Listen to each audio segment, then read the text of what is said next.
Hello, everybody, and welcome to Keep It Spiritually Simple. I'm your host, Sandra McEllis. And boy, do we have another great show for you with Dr. Nancy Clark. We're going to be talking about plant medicine and all kinds of things that have been spirit delivered to her through her in her book called Master Plant Teacher. She's got some amazing books. If you want to familiarize yourself with Dr. Nancy, go back and look at some of our other episodes. We talk about an intro to plant medicine. We also talk about some of her spiritual poems and sort of dissecting them and learning a little bit more about their deeper meaning. So there's a lot of core value in those videos, along with the one we're on today. So you don't miss any upcoming episodes. Please take a moment to hit subscribe, share, leave a comment, and of course, like the video so that it can circulate into other people's social media platforms. And perhaps it'll show up at the perfect time, as all things do. So without further ado, I'd like to welcome Dr. Nancy. Hey there, girl. How are you?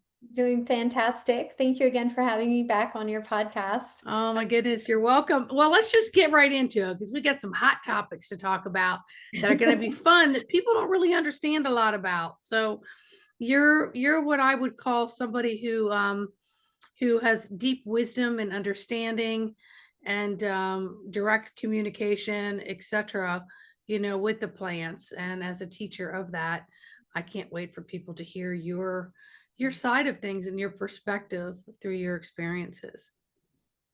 Yes, it's actually this book is very well researched. All the information in this book came from the research that I did. This book is my dissertation put into book form. So it's about basically it took a little over a year to write this book because it took that long to write my dissertation. And then I put it into a manuscript and Spirit said, we want you to publish this one and public to have access to this. So I did. But yes, I think today's show we'll do an overview. I'm going to go into a lot of topics and we can discuss them. And I think it's going to bring up probably a lot of questions for your viewers. So hopefully they can feel comfortable enough to write in the comment section what they feel comfortable sharing. Maybe they have gone through sacred plant medicine ceremonies themselves, or they're interested in doing in the future, possibly some plant medicine. So this is a good introduction to them, to these master plant teachers that are on the planet. And they've been on the planet long before we showed up. So they have a lot of wisdom. And I know for some reason we're told they're not sentient beings, but they are very sentient beings. And they hold a lot of wisdom that we actually we get to enjoy through the plant botanicals and herbs and things of that nature. So any rate, to start with, I wanted to share that we're spiritual beings having the human journey, and we come for several reasons, and some of them is to know our true identity and to have an awareness of who we are, our lessons, and our purpose work, just to name a few. And we're also to enjoy in physicality and experiences along the way. And we're also to be aware of our identity. So, how do we show up in the world? Well, we need to step into our true energetic signature. And we need to go outside each day and be ourselves, just be ourselves. And so, let us be our truest expression to the world and to drop into our true energetic signature. Now, each person does have an energetic signature. It's like your spiritual fingerprint, so you don't get lost out in the big cosmos, your individuality. So, Spirit does know you're here in the Earth School. And so, our true beingness is our true self, and it's a way of being, and we have to be it and not say it.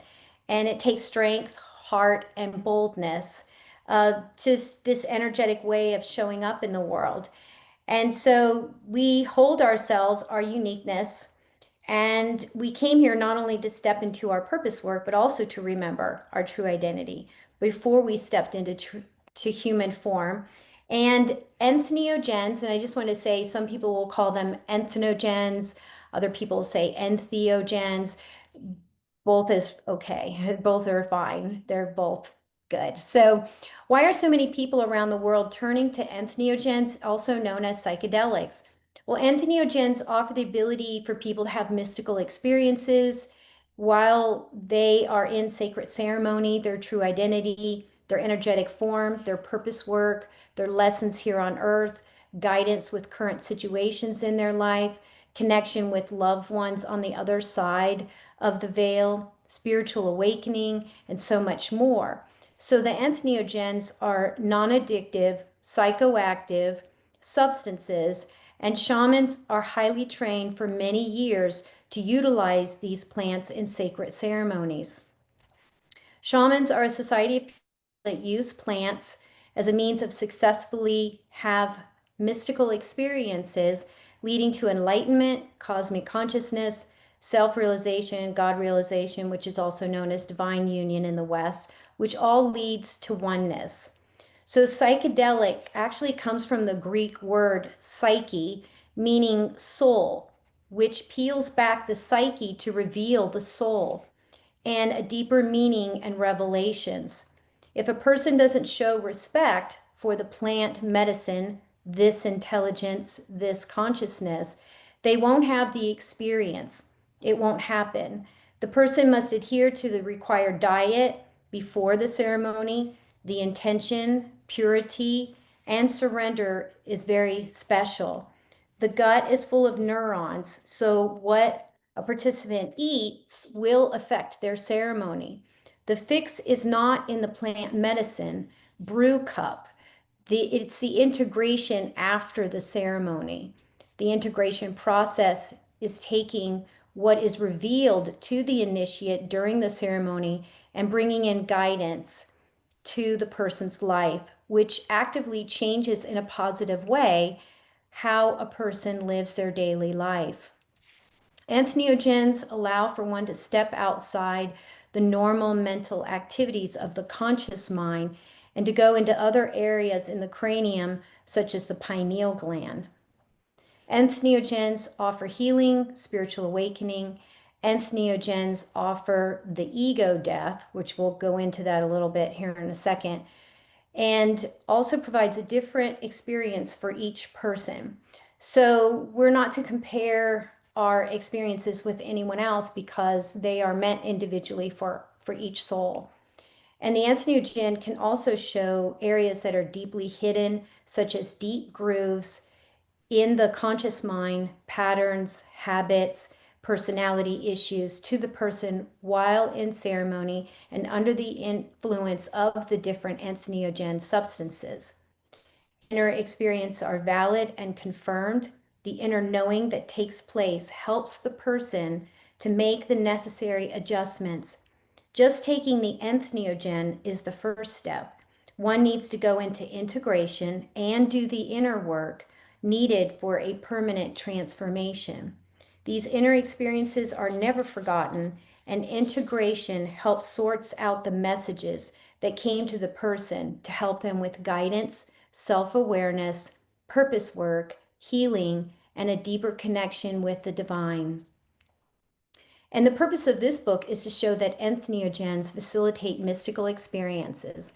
So these master plant teachers, in the form of sacred ceremonial plant medicines and other form of natural and non-natural psychedelics, allow for people to cross over the veil into higher dimensions and have direct mystical experiences, offering insights and bringing people to a higher knowingness of their true identity and oneness with God.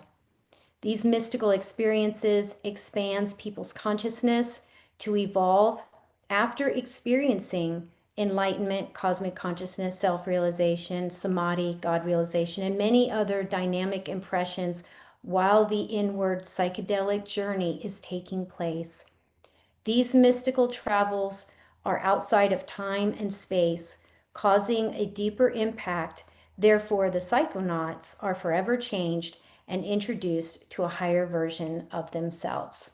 So I know I put a lot out there, so we have plenty to talk about on these different topics so that's kind of a brief overview of the master plant teachers, and we're going to go deeper into more of them over the centuries and all the different kinds, and how different civilizations over millennia has used these uh, sacred plants. And in some cultures, they were actually declared a deity because they showed your divinity within.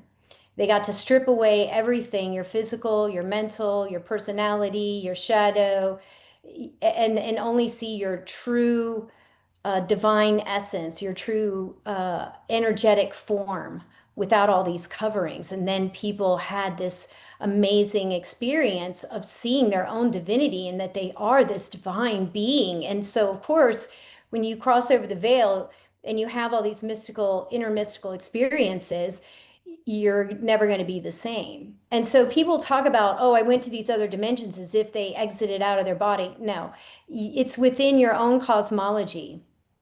So you're not going off to some far flung, all these, the kingdom of heaven is within, everything is within, the galaxies is all within you. And a lot of times they'll say, well, where is this? Well, it's actually in your cranium.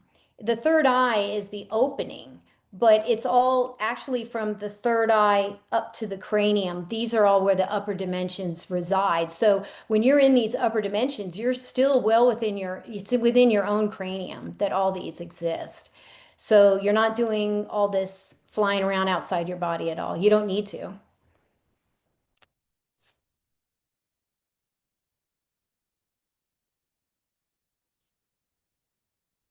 Sorry, I had muted myself.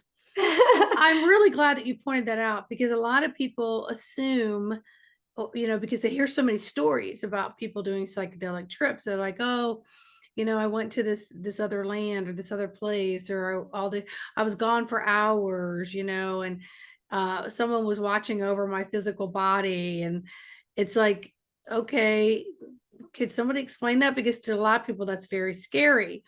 But what you're saying is, and I always knew that the pineal gland was just like the light bulb and that Mhm. there was so much more attached to it. Oh At least yeah. that's what my spirit guides have shown me, that there's multiple different connections, but everybody wants to focus on the pineal gland and decalcifying it. It's like, get past that. Once you get through that gate, there's a lot of places you can go. I've Mhm. never experienced a psychedelic trip. I just have had my own experiences mystically. But I would love to actually do this. But a lot of indigenous countries and tribes have done this for years. It would be a sacred ceremony. It would be a rite of passage. It would be, you'd go before the shaman or you'd go before, the indigenous tribesmen that do this. I find it absolutely fascinating. And I'm glad that you just pointed out that you don't just pick up and go somewhere. You're safe and sound. You're just in a portion of your mind that is taking you to places that you don't get to go to because you're in a lower atmosphere physically and mentally. So you're not reaching those higher dimensions. Yes, what's in between is the ego. The ego is the barrier between this is the physical reality is the land of the ego. It's a world of the ego. So when you turn the ego off, that's why they call it the ego death. What you're doing is you're temporarily sliding the ego aside, you're turning it off temporarily so that the soul can leave the physical reality and travel into these upper dimensions or other dimensions. And so that's really what's taking place. And then when the medicine wears off, the ego is turned back on. And actually, they've defined that in the brain as the default mode network. So that is turned off, and therefore people travel. And actually, we do it at night. The spirit soul doesn't need to sleep. It's the body that needs to rest. Mm-hmm. So when we talk about this DMT, and actually, that's what allows for the default mode network, the ego, to be turned off. But actually, our brain produces DMT every night before we go to sleep. So that way we travel at night. So the body's resting, the soul travels at night, and then it comes back in the morning. But so DMT is actually so important that our brain produces it. It's actually needed. And so people talk about this DMT as if it's something that shouldn't be in the body, or it's foreign to the body, and our receptors in the brain produces it and recognizes it with the plants. So we have this sacred connection with the plants, or we have receptors in the brain that accept these different DMT psychoactive substances that's within the plants. And so that I wanted people to know this isn't, it's non-toxic, it's non-addictive.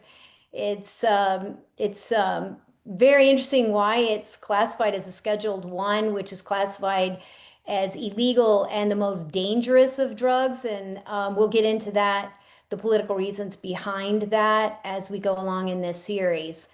But yeah, yeah. Yeah, well, I wanted to point out to everybody, this is just the part one, because we're really going to take some deep dives into plant medicine on these series. So again, another reason to subscribe so that you don't miss upcoming episodes. Um, so let's talk about that for a second, because I know, like in my past life regression work, when I get someone into their breathing realm and their place of just sort of letting go and trusting their space and their place, that, I teach them that there are these gatekeepers to their Mm. subconscious. Oh, I said they're, yeah. they're called bouncers. And so once you get in there, just tell them to go ahead and take a nice long ass break and let you get in there and start cleaning the attic. Let you go through a lot of the memories that you've got stored in there and a lot of the golden nuggets that are stored in there. So it makes total sense that the ego has to kind of step aside in order for you to get to these other realms. And then when you come back down to this atmosphere, the ego then has its place here. Oh, yeah. Yeah, it's neat. It's funny you bring up wisdom keepers. There are dimensions that your frequency has to be high enough that they will allow you access into them. You can't just be barging into any of these dimensions when you don't have clearance. It's kind Right. of like you have to have clearance to get in there because they are protecting the arcane wisdoms, and they do not want the wisdoms to get into the wrong hands, to be used for nefarious or negative reasons, that these wisdoms are brought back across the veil back into this physical reality. So there are wisdom keepers, there are gatekeepers. So people will say, well, how come certain people are able to get into some of these other dimensions and others aren't? And it's a lot about resonance. It's a lot about your frequency level. And that's why it's so important to keep your frequency as high as possible and continue to work on getting your frequency very, very rarefied and fine. And yeah, it's very interesting you brought that up, because a lot of people don't talk about that. They just think they can just fly into these different dimensions and all is welcome. It's like, no, Mm-hmm. no, that's not true. So, Yeah, and the more you get into this, the more you have such a reverence and respect for these different layers and levels that you come and go from. And mhm. yeah, I want to be able to touch base on all of those as well when you get into the series. So, I also found it interesting in your book, psychedelic comes from the Greek word psyche, meaning soul, which peels back the psyche to reveal the soul and deeper meaning and revelation. So a lot of people just think psychedelics and they think, oh, drugs, bad, because that's what our programming here on this, society has led us to. So I want to release those misnomers Yeah, and I'm glad you brought that misinformation. up. So we do need to talk about that, whether you're ready to now or No, down the road in the yeah. series, but we do need to talk about Well, why. yeah, that's why they changed the name and brought up entheogens, because entheogens basically denotes that as a use as a medicine. It's plant-based, non-toxic, non-addictive. It's not used for recreational use at all. It's used for healing, for awareness, awakening, for so many variety of different things, healing in many different levels, whether it's emotional, physical, and mental. So, yeah, thank you for bringing that up. I think that we still have this remembrance of, the psychedelics from the 60s and all the recreational use. And that's not what this is about at all. This is sacred plant medicine. It is sacred. If you don't have a reverence and a respect for the master plant teacher that has called you to the brew or to the ceremony or to this initiation, you will not be having the deeper mystical experiences that I think that a lot of people are looking for. They may reveal certain things in your life that need to be fixed, but if you're wanting to go deeper beyond just how to clean up your life, this isn't about just self-fixing, it's about self-discovery. And as you go deeper into these dimensions, you see the vastness of yourself as this divine being. And so there is this reverence because the master plan teachers are just facilitators. They facilitate the mystical experiences. They're not the ones that create the mystical experiences. The mystical experiences are within you. They are part of you. It's your higher self speaking to you. And they facilitate the connection to get you beyond the ego, as also known as the ego death. And therefore, you're able to meet a higher level of yourself. And so they're very needed there, but they are to be respected. And so a lot of people think they just show up and they don't do what's asked of them, which is the dieta, a special diet before you come into ceremony, set your intentions. Your temple needs to be pure and clean. Set and setting is very important. The space needs to be spiritually protected. You are opening yourself up to go into these dimensions. Not all these dimensions are safe.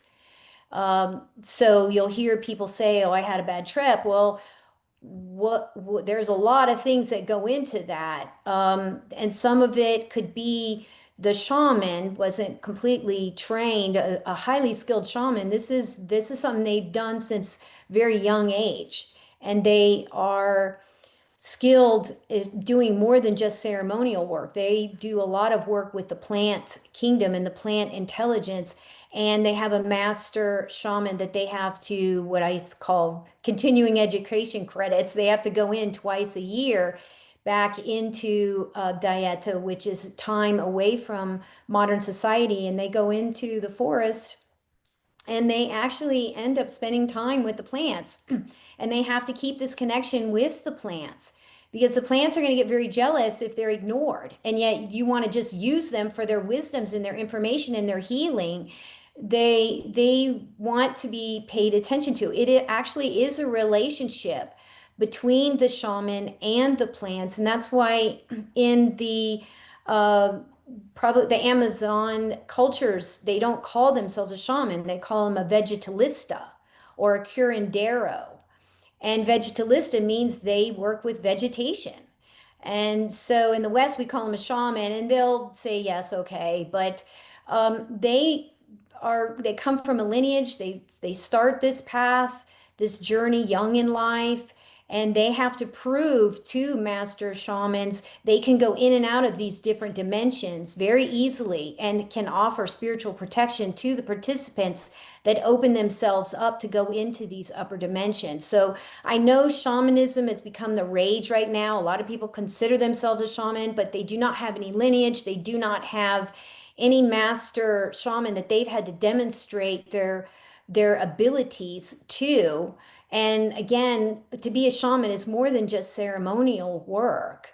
So there is a deep connection between the plant kingdom and these vegetalists or curandero type shamans. So I think that a lot of it has to do to make sure people do their research and they actually have a shaman who is well trained and therefore they are very well protective. The medicine is pure. They sing ikaros, which are songs of reverence, blessings, prayers when they're cutting the plant down, when they're cooking the plant, when they're preparing for ceremony. I mean, their energy goes into the brew. They clear the space energetically and spiritually to prepare this area where the participants are going to be doing this ceremonial work. I mean, so this is a very sacred, sacred ceremony and space that people walk in. They just, and it's almost like until someone's really experienced, it's really even hard to share. I mean, I do my best in my book and here with, with you and to kind of kind of give the idea of the sacredness, but it's actually an initiation. And through my research, I found the Egyptians, the Greeks, a lot of different in India, different cultures around the world over centuries have used different these sacred plants for initiation, spiritual initiation rites and ceremonies. So it's fascinating that these plants have this intelligence to really talk to us and wake us up.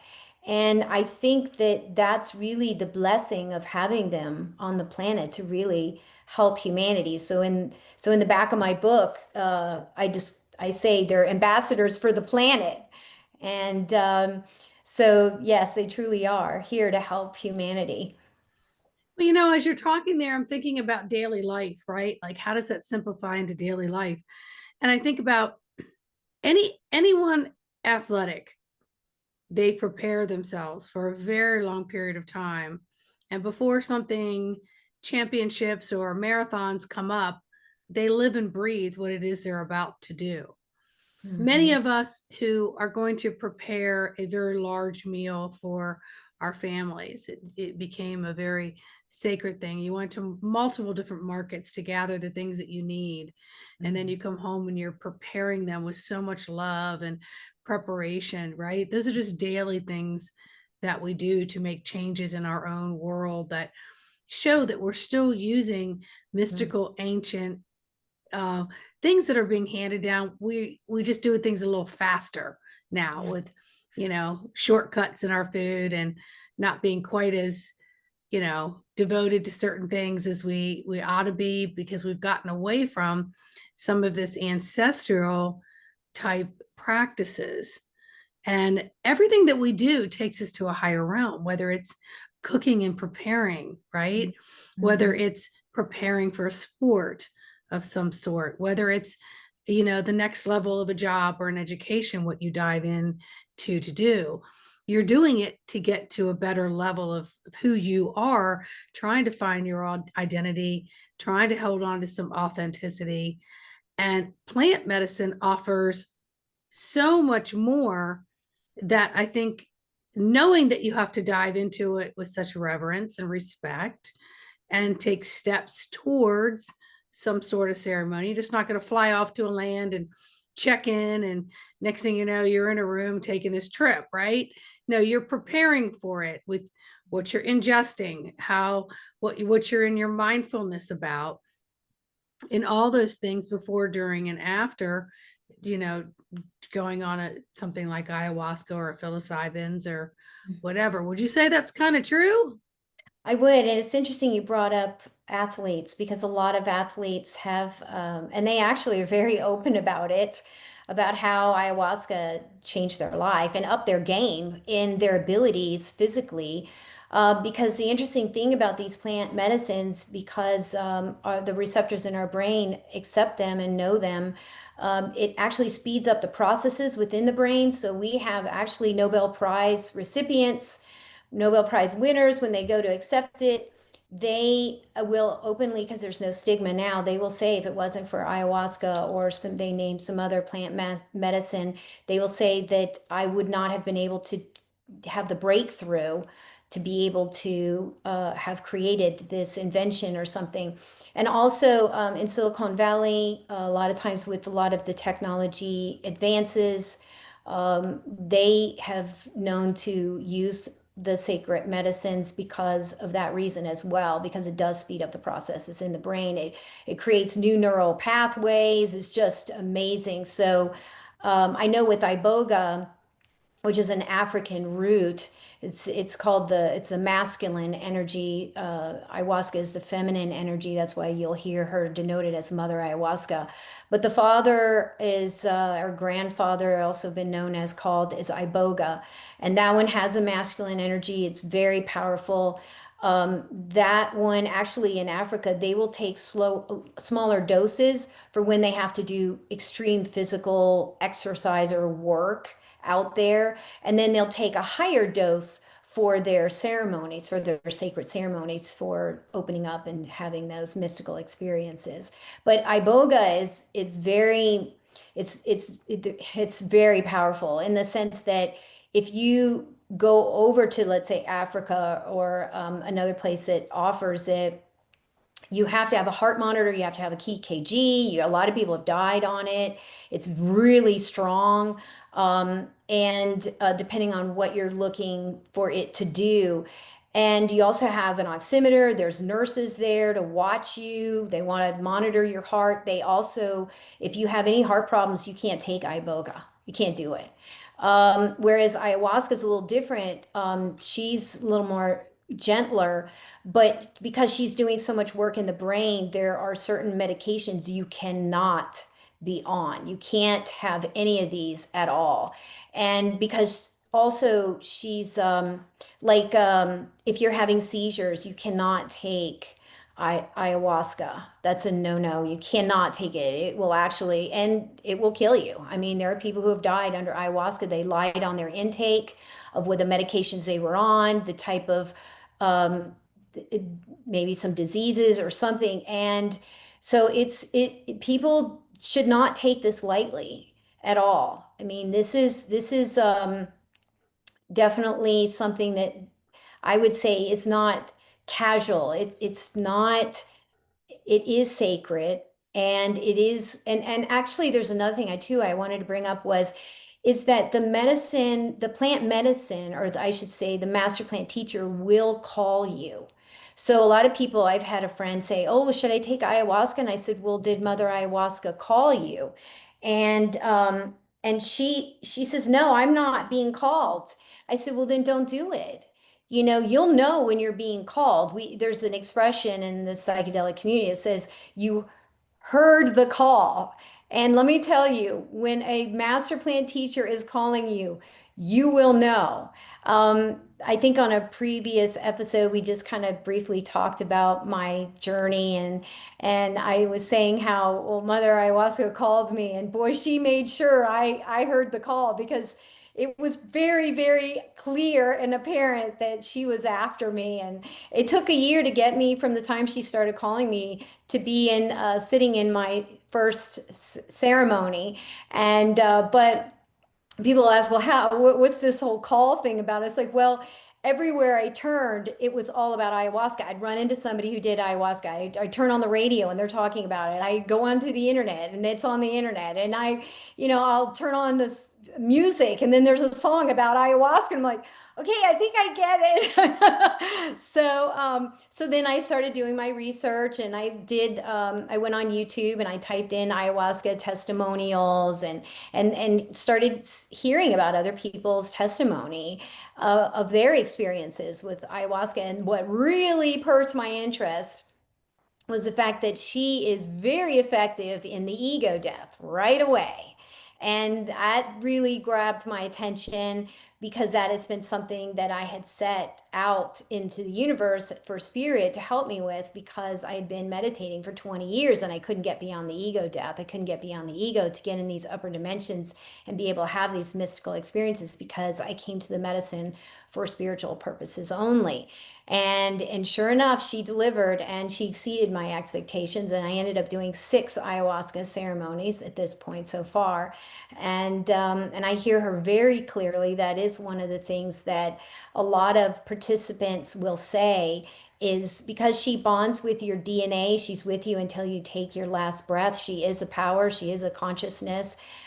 You feel her energy within you. You have been initiated by her, and therefore it's almost like this mark that's been placed on your soul, this deep connection. And some people hear her, 50% hear her very loud and clearly right away, and others have to develop this inner dialogue. But she's there with you very much so. And so you feel this presence, and you'll hear people say when they're in ceremony, they feel her presence within them. She comes in and she lets herself be known. It's a very interesting feeling. When I was the first ceremony was just getting used to the medicine, and I asked her to be very gentle with me because I didn't know what to expect, and she is. But it was a very interesting feeling, because about 30 minutes after you take the brew, you start feeling this warm feeling, like as if you have an intoxicant. And you get this warm, fuzzy feeling. You feel it going into your veins. You're like, okay, now I'm ready for liftoff here. And and it's almost hard to put it into words, but because I've never had that experience before, as far as this consciousness, when it comes into your cosmology, you feel this presence going through everything. It's like they're going through all your files. They're going through everything. There's no secrets held at all. She wants to know who you are, what soul group you came from, who to connect you to, what experiences she needs to facilitate that your soul wants to, or your spirit guides, or people may be lining up to talk to you when you go into these ceremonies once you've crossed the ego, the veil, and onto these other dimensions. So there's meetings set up, there's experiences, there's all kinds of things that are you're shown and explained and talked to for many people. And so she's getting to know you intimately. She wants to know everything about, so she's literally going through your entire universe. And it's a very interesting feeling because we're so used to being, everything's about privacy. We're always trying to protect our privacy here in the physical realm. Well, when you cross over to the other side, there is no privacy. All is revealed. And so that was just my first ceremony, just kind of getting used to her and things of that nature. So, but again, everyone's going to have a different experience because everyone's in a different frequency. They're coming to the medicine for different reasons. They need to be shown or different things about themselves, about their life, maybe their purpose work, why they came to Earth, what's going on in their current life that needs cleaned up. So she literally goes through your entire life and she will reveal things to you that are hidden that maybe your ego doesn't want revealed, but she's going to get to the bottom of it. And she literally will go through, and it's all for guidance and protection. So, do you think the ego is there for critical thinking and to keep you more in that logical uh, state of asking questions and discernment? Yes, the ego is very important. It's not really our foe or enemy. In some cases, it can be, but Sure. it has its place. I mean, when you're in physical form, you need the mind and the ego to go through, go to your job, do the mathematics. Like I give an example in one of my books. It's like, well, when you get in the car. And soul's not driving the car, it's the ego because the mind has to calculate, the timing, when to go, and the driving. And then you go into the grocery store and you're putting items into the cart. You go out to check out and do the financial transactions. Your mind's doing the financial transaction and all this stuff.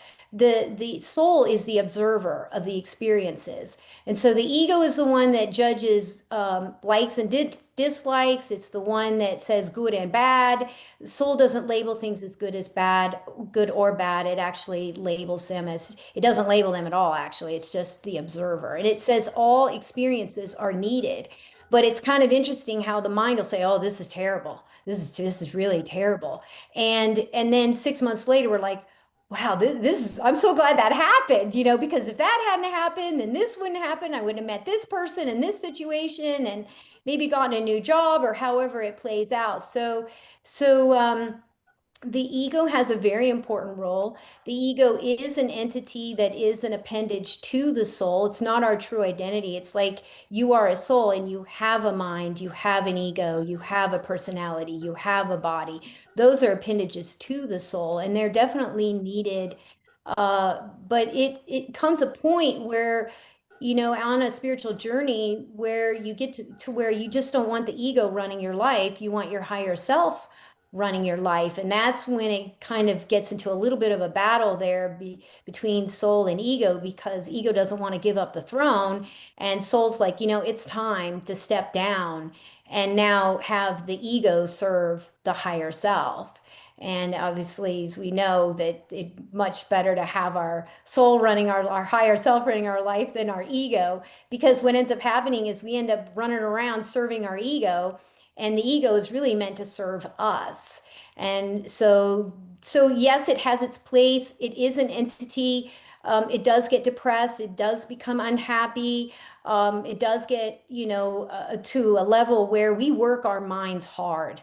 We're working and then we're always using it, whether even when we think we're resting and we're watching a movie, we're still using our mind. The mind has to understand what's going on the screen, what people are saying, the interactions between the actors on the screen. But the best thing for the mind to help it relax is nature. So that's actually the best thing. So a vacation isn't always good just for the body. It's actually resting for the soul. I mean, I'm sorry, for the ego as well.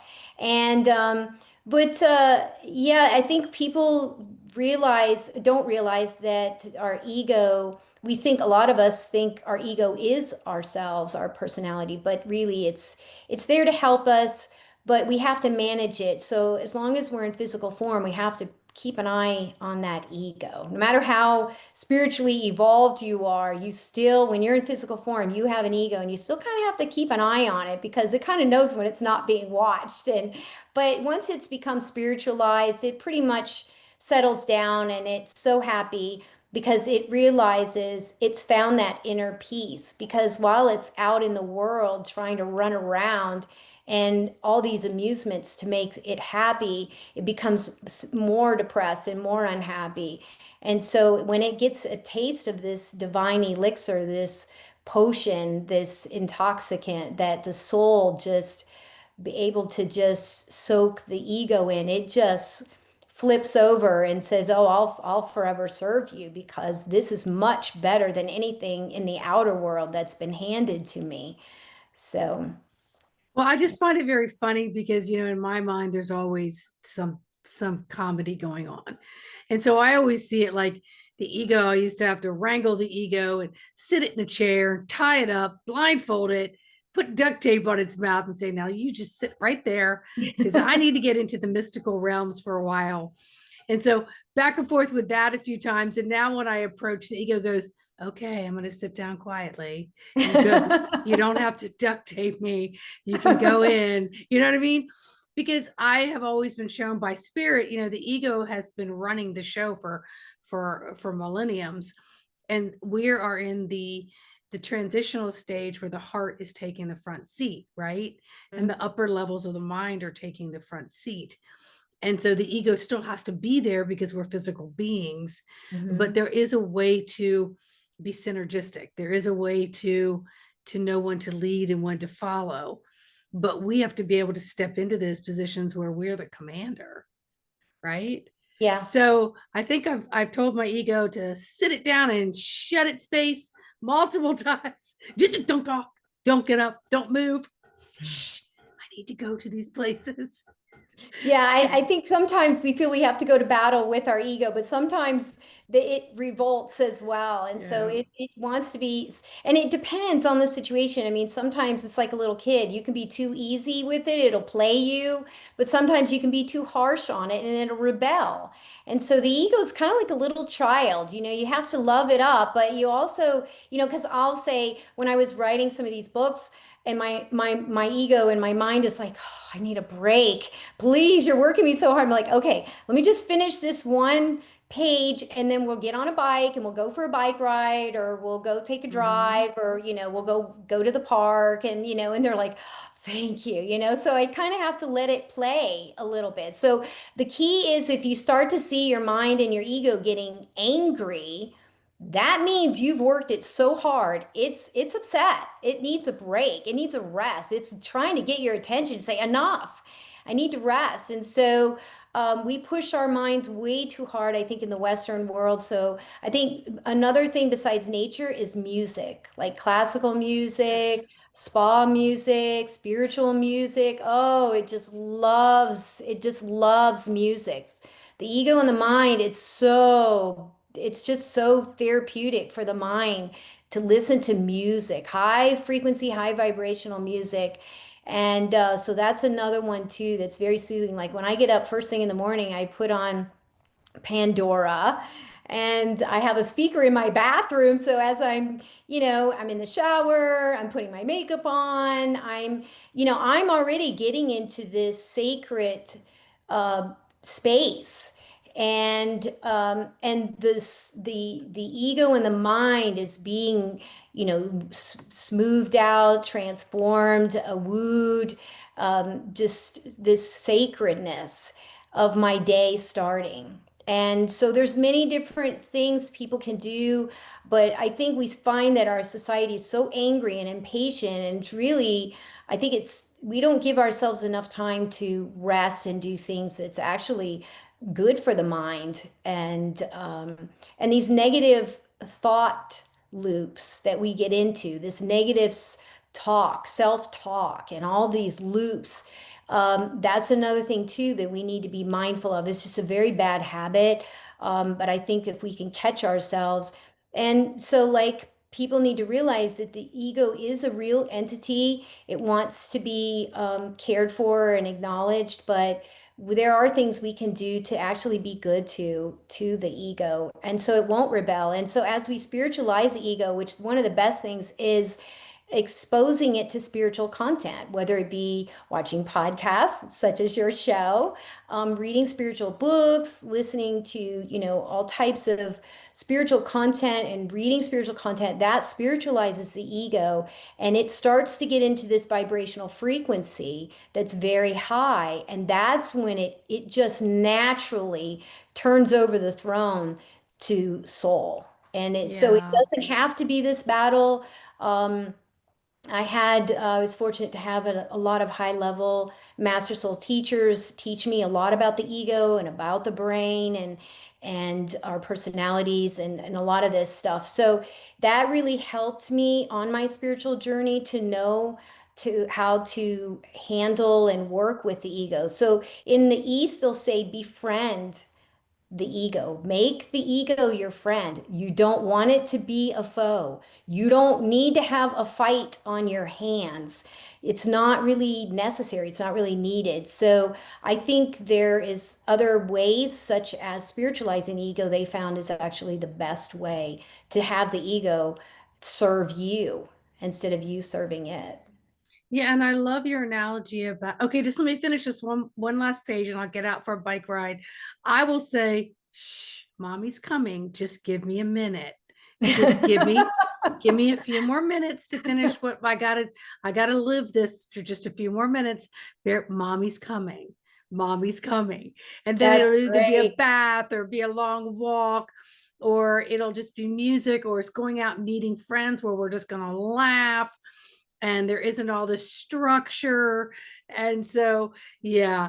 Now, before that, the ego knew when mother was coming because he could hear me walking up the stairs and he would be in the chair. Okay, okay, okay, go ahead and get in there, you know.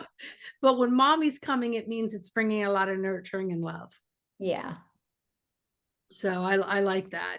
And Yeah. we can find all kinds of ways to work with our ego. And I think it was important that we talked about this because learning and hearing a different perspective about it hopefully is down to earth and simple enough where people can kind of grasp, oh, I understand that better now. Because we don't Mhm. understand what do we understand? 20% of the brain? What's the statistics on that right now? What how much of a brain do we not know anything about?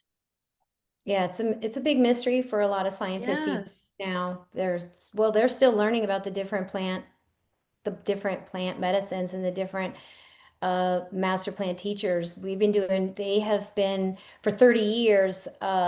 We've had research done with, I think last time my information was 23 university medical school teaching hospitals in the United States have been doing research on psychedelics and Wow. entheogens for 30 years. And there's so much in plant intelligence that they're still learning all the benefits of these. And so yeah, it's they're still on the frontier actually on this, but they've Well, been I around. love it. I'm a long so happy that you're here to enlighten us and share because I think, once we get deeper into this book, I think it's going to give us a better idea for our viewers to listen to.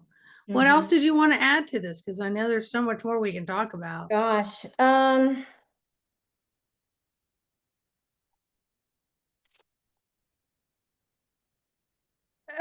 brought up the pineal gland, and I Yes. wanted to say about the pineal gland. The pineal gland, there's a lot that the pineal gland, they've also known as God's particle, but Mhm. it's it right in the middle between the right and left hemisphere of the brain. It provides coherence between the right and left hemisphere of the brain, but it's also a sender and receiver. It's a huge crystal and it spins really fast.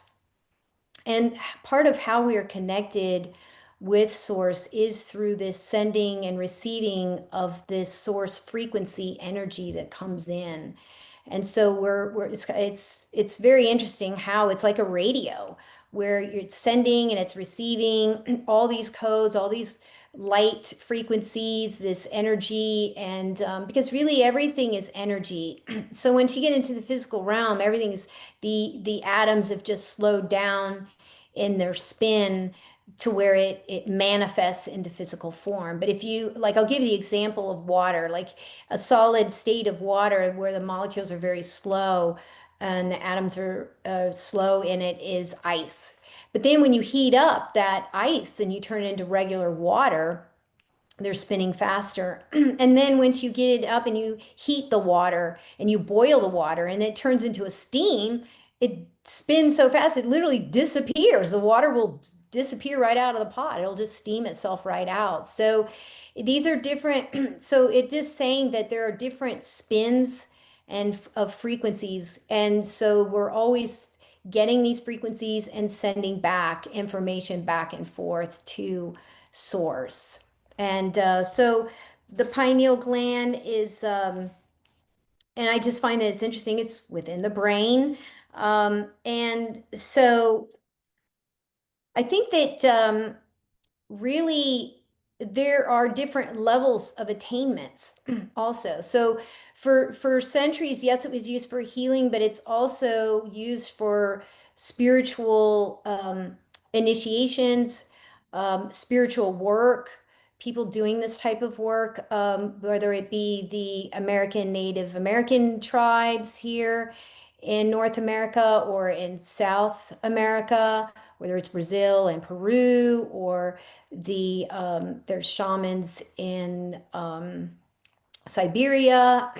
They've got them. They're just all over. In fact, through the spice routes is where it was actually that it was introduced into India from I think it was the Siberian shamans that came in, and then they introduced Soma, Soma, and Datura, and into which was India, which got into Buddhism. The Tibetan monks used this to open up the centers and their brain into and to be able to move into these upper dimensions.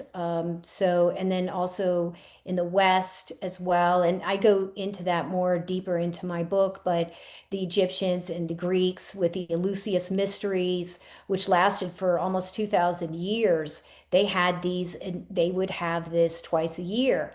And that's where they use these entheogens, these psychedelic plants, to open up to allow people to have these intermystical experiences and for them to see their true identity.